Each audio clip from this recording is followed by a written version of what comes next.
இன்னைக்கு அந்த பையனுக்கு அந்த டிவி அந்த சேனல்ல வந்து சீரியல்ஸ் இருக்குமான்னு தெரியாது, அதர் சேனல்ஸ் கொடுப்பாங்களான்னு தெரியாது, நம்பி இவன் இப்படி நடந்துக்கிட்டானே கொடுப்பானான்னு தெரியாது.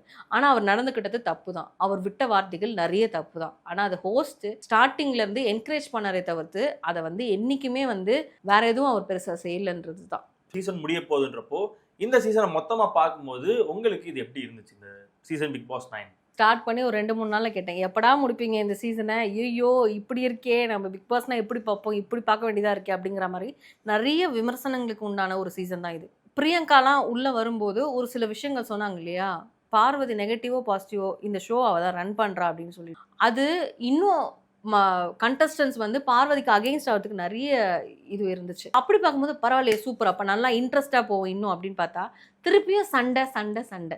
ஸோ இந்த சீசன் வந்து என்னை பொறுத்த வரைக்கும் ஒரு 90% வந்து சண்டையிலேயே போனதுனால அது ஃபுல்லாக வந்து சண்டை தான் அப்படிங்கிறது என்னுடைய கருத்து.